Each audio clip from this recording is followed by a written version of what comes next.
Hello there, welcome back my friends to the show that never ends. Oh, that's Emerson, Lake and Palmer, we're doing Jethro, Tull. Welcome back to Cinema Flicks and Music Picks. I'm Davey, your host with the most, the beast with the least. Well, the very least we can do today is review the brand new Jethro Tull record, RökFlöte. Came yesterday as I speak. It's out on general release as of tomorrow. Thank you to the very lovely folk at Burning Shed for this. As you can see, it's nice and embossed as well. I don't know if that will pick it up, so maybe you can't see. But this is all debossed, so the figure itself is nice and debossed. Can you? No, you can't. Anyway, trust me. Why would I lie about debossing? That's a very silly lie. Jethro Tull are like the number 2 bus. You wait years for one to come along and then you get 2 back to back. So we just had last year's the Zealot Gene, and now we have RökFlöte. Spoiler for this review, better. That was given the constraints of lockdown, I'm giving you a pass. But this, out of lockdown, much better. But how much better? Let's go into it. So first of all, this is the Deluxe edition, which has the full album, of course. Wouldn't be much of a Deluxe edition if they gave you half a record. Demo versions of all the tracks. And then the Bluray, which has Dolby Atmos, surround sound 5.1, of course, alternative stereo mix, and it's all done by Bruce Seward. If that name rings a bell, he is, along with Gavin Williamson, in the chief songwriting team of the Pineapple Thief. So, probably goodness. And then you get a bonus track of Volupso alternate arrangement. So, nice wee bonus track added to the Blu-ray. And a conversation with Ian Anderson on RökFlöte. I don't know if you've watched the videos on the old YouTube, which you're on right now if you're watching me, about Ian talking about the records. They tend to be about 1 minute to 2 minutes long, and I just thought this would be a 5-minute, 10-minute puff piece, and it would just be those thrown together. It's over an hour. It is brilliant. Ian talks about the full concept of the record, his daily ritual. I mean, he gets up at crack of dawn, gets ready. He treats it very much like a job. He starts at 9 o'clock when he's making a record. Starts on the bell at 9 o'clock, as if he's working in an office.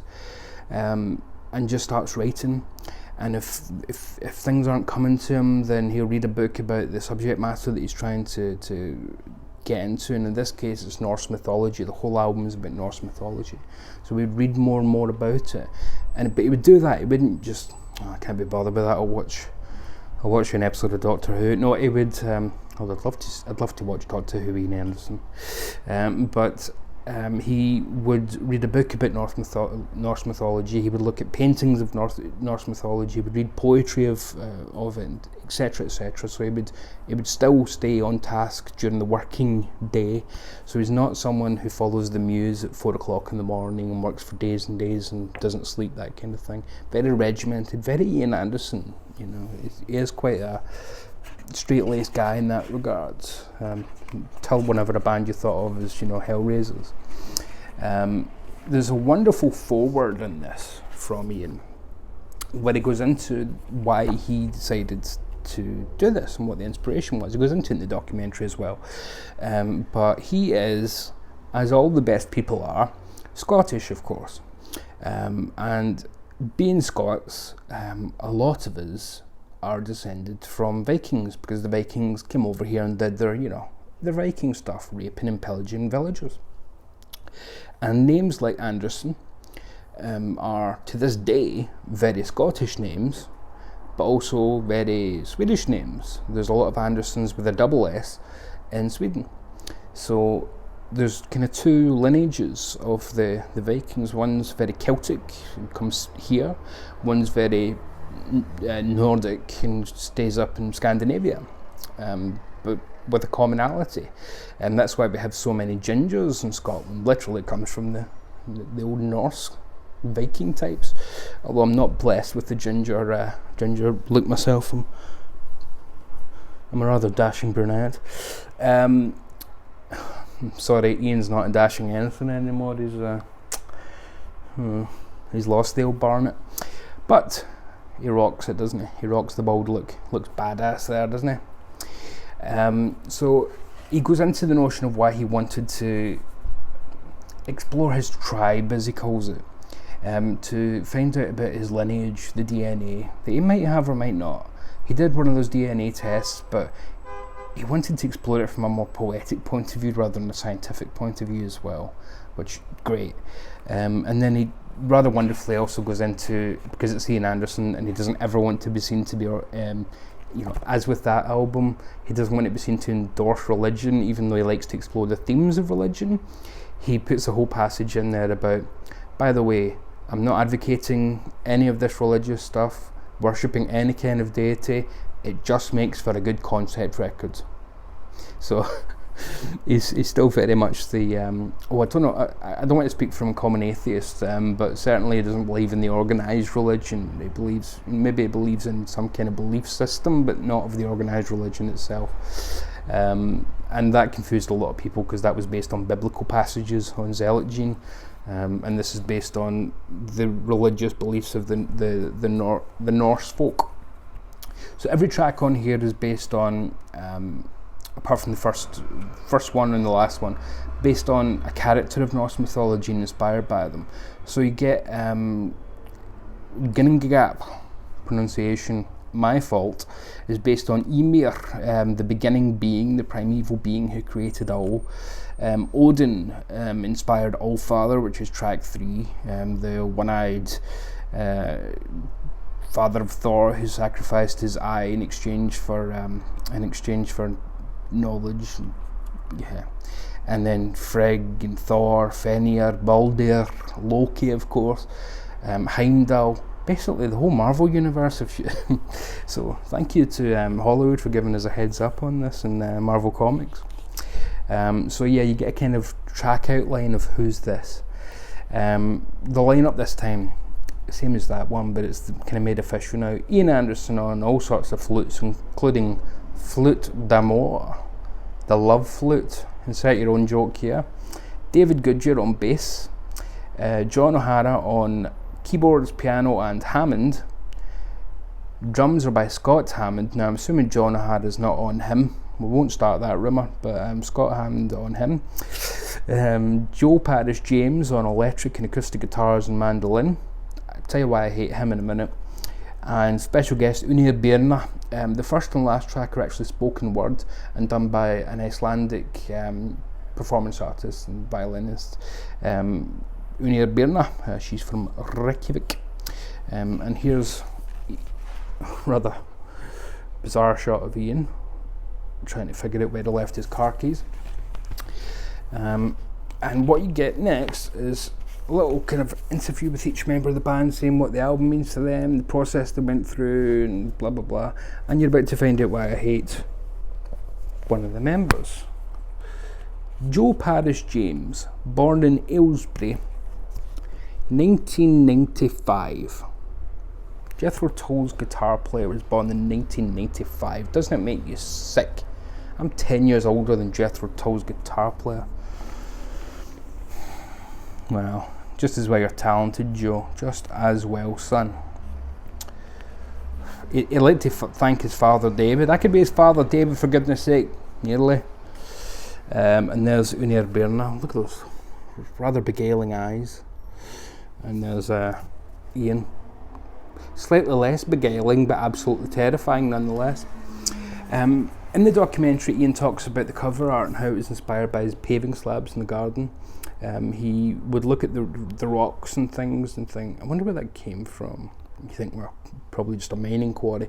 But he thought those rocks were here when the Vikings were marauding, when they were, it's the same rocks. So what have they seen over the years? And then he got a crayon and did a little drawing of this kind of figure on it, and thought, oh, yeah, that's how they pass stories along. And that kind of inspired the art. So that's why it looks like a slab of rock with a little not prehistoric, but Stone Age, I guess, in British context, or Dark Ages. What would it be? A bit Stone Age, Dark Age. I don't know. I've not watched quite enough Time Team to know, but anyway. So it kind of inspired the look of the album, which I know took a little bit of flack, but I think that once you know that context, it makes a bit more sense. And obviously RökFlöte itself is a pun on the idea of rock flute.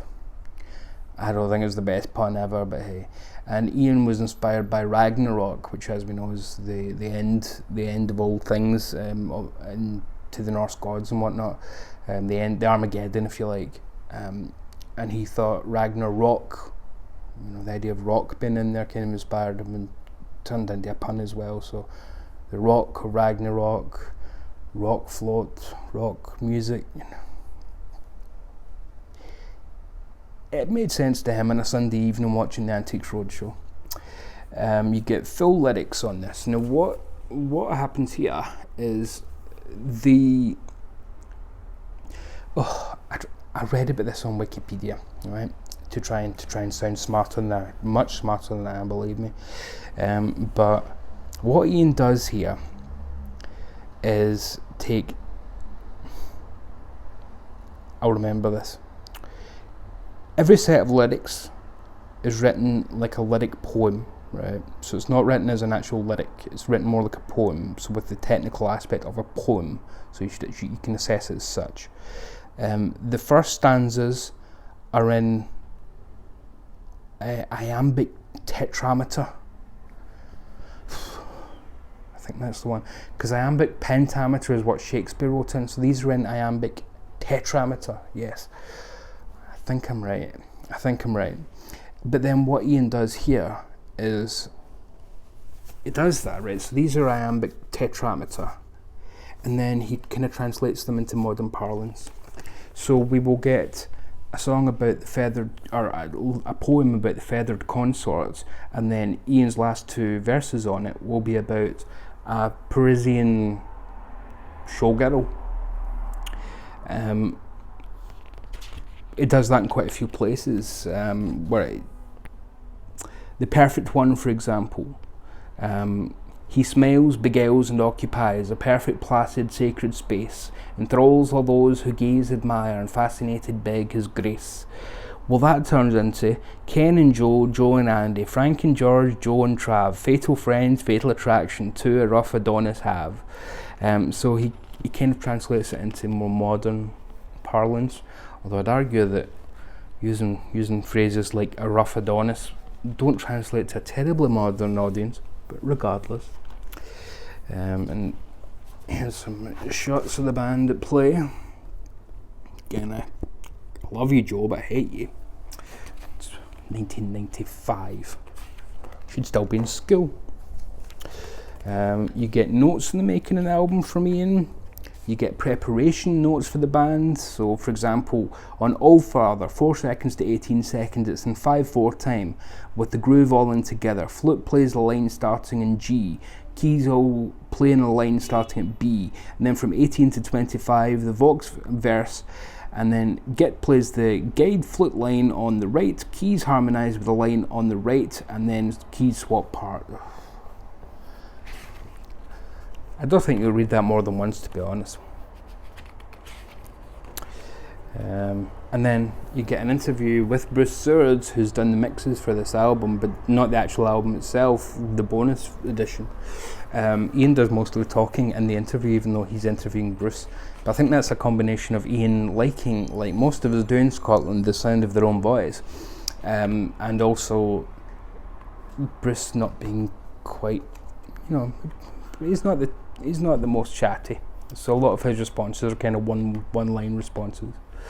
And maybe he's intimidated because he's being interviewed by Ian Anderson. He's in a modern prog band, and who's interviewing? Well, only Ian Anderson from Jethro Tull. So self-produced by Ian, and 10 times better than his production on that, believe me. And engineered this time by Claire Sutton at Western Studios. And there's a shot of the band looking wonderfully moody.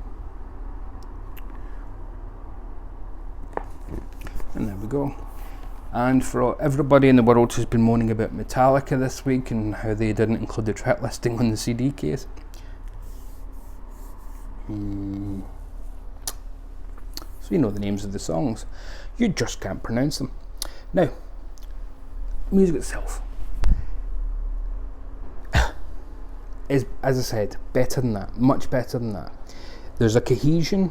There's an all-roundedness. There's a notion that Ian's inspiration for the album through the Norse mythology has given a synergy that flows throughout the whole record. So we'll pick a couple of tracks out. I mean, the first track, for example, Veluspo, as I said, is spoken words, but there is some light playing underneath it, and some really nice playing actually, some really tasty kind of acoustic stuff. And then our young lady sings in, well, it's not a direct version of the language because the language is lost, but she does it in an Icelandic interpretation of what it might sound like, so it's kind of best guess. So we don't quite know. Then something strange happens. Ian does this American accent and then translates it. So, and believe me, Ian's American accent is a bit like Kevin Costner's English accent in Robin Hood. Take from that way well. But then we get into, sorry, it's just I can't pronounce this word. Gnungagap. Oh, it's flutes galore. Ian on this album, I don't want to be one of these guys who goes on about Ian's vocals. Okay, it's right. Guy's in his late 70s and he's not got the pipes anymore. But what he does have is the flute. And in this album, he's writing songs around his voice, so he's doing much more in a kind of not spoken word, but a more low-key fashion. And then he's using the flute for the vocals and the parts that he can't hit anymore.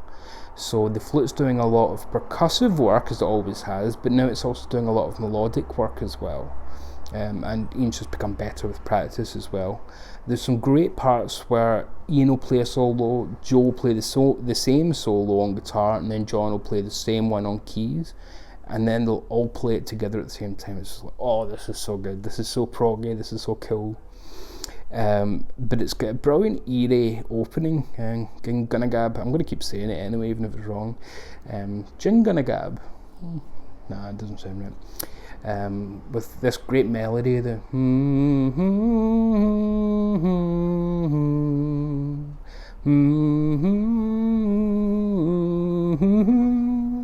it's brilliant, it's a lovely melody, it's been stuck in my head, absolutely stuck in my head. I was literally going to bed humming it last night like I just did there. The lyrics on it, I mean, home to all creations, vistas of foreign lands, we conjure ghosts of pre-birth state, primal recall, come among the heavenly hosts.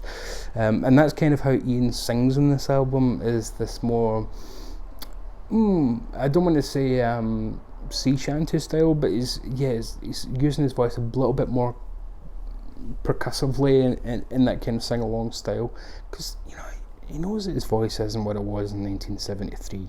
He's not an idiot. And it's, when people put videos on YouTube and things of his performances singing songs from 50 years ago and think, oh, it doesn't sound like that anymore, you think, do you?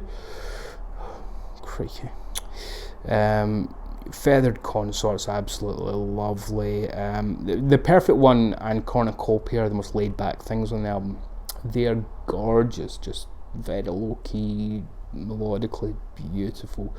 It's great to hear Tull doing stuff that makes you go, it's lovely. It's just, it's great to hear them doing that again, because nothing on that made me feel much of anything. That's kind of the problem I had with Zealot Gene. Just like the black and white cover, or Shades of Grey, I suppose, it didn't really make me feel anything. It was sterile. This album makes me feel things. Not those kind of things.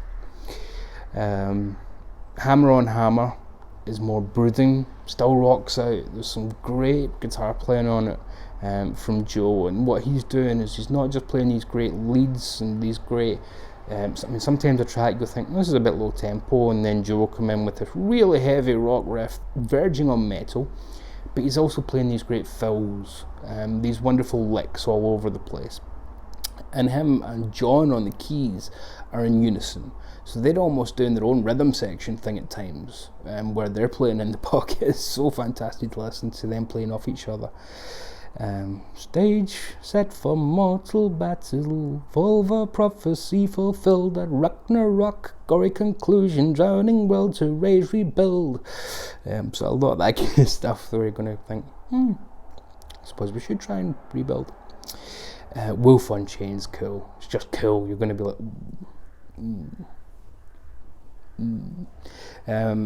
yeah, full of great guitar playing. Easily the most, I don't want to say the most fun track in the album, because I don't think it's meant to be fun, but it's certainly the most just, it's just cool. Trickster and the Mistletoe is obviously Trickster. It's going to be a bit low-key, isn't it? That's the most medieval sounding to my ears, but again, the medieval stuff came from what came before that, so, and which was, you know, Viking era, wasn't it? So it's no surprise that a Viking era thing would inspire things that came after it. So to do something in a more medieval style works perfectly. And Trickster and the mistletoe part, wonderfully, kind of gives it a Christmas vibe. So it's kind of cool to hear that, Ian doing some Christmassy stuff, even though it's not a Christmas song at all, but it just sounds like it could be on one of the Christmas records. The Navigators has got this really cool heavy rock riff going through it, some old school Tull hard rock, bass synth on it, brilliant tempo change about 2 minutes 10 seconds in that make me go, brilliant stuff. So watch out, Metallica, they might be coming back to steal your Grammy again. Guardian's Watch is cool, and then again it goes out with Hyver Throwley, which is another instrumental from Tull, but with spoken word from our Reykjavik guest. It's recommended so highly, folks.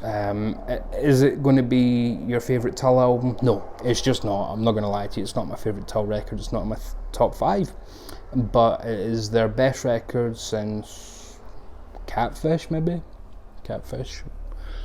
Yeah, I'm happy to say that. Best record since Catfish Rising. And a pleasant listen, a fun listen, a rocking listen, and an informed listen. It actually makes me want to go and read about Norse mythology, which it's not something I thought I'd be saying a few days ago.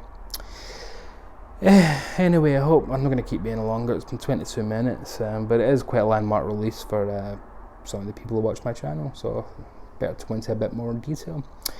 Highly recommend that you pick up this edition. The demos are fantastic as well. Some of them, this is probably just my lo-fi attitude coming across, but sometimes I wish some of the demos could actually be the versions on the albums, because I think, they've got a wonderful, harder vibe to them, you know, before they're shaved down for commercial usage. But hey. And seriously, that edition that comes with the Bluray, the mixes from our friend who stole a pineapple, absolutely fantastic. Bruce's mixes are fantastic. The Dolby Atmos mix is the way I'm going to be listening to this album from now on.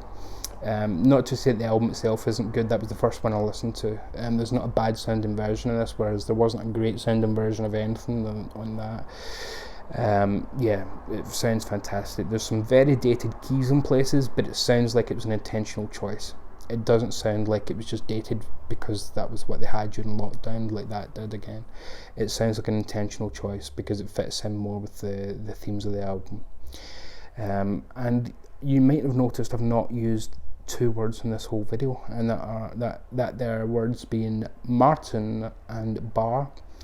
And that's because this is the first time I've listened to a Jethro Tull album and said, not once, I miss Martin Barr. So Joe, I hate you for being younger than me, 10 years younger, but you're bloody good. So yeah, I don't miss Martin, I'm sorry. I did on that, but now this just sounds like Jethro Tull to me. It sounds like a Jethro Tull record. It sounds like a big ideas, big concept album from Jethro Tull, which is, hey, it's what I like from my Tull. So hey, there we go. So we'll wrap up there, folks. Highly recommended to those of you who already like this kind of thing. If you're not even remotely a Tull fan, it's probably not going to be the one to convert you. 'Tis what 'tis. But as usual, stay very safe out there, and especially with Ragnarok coming, love and indeed mercy.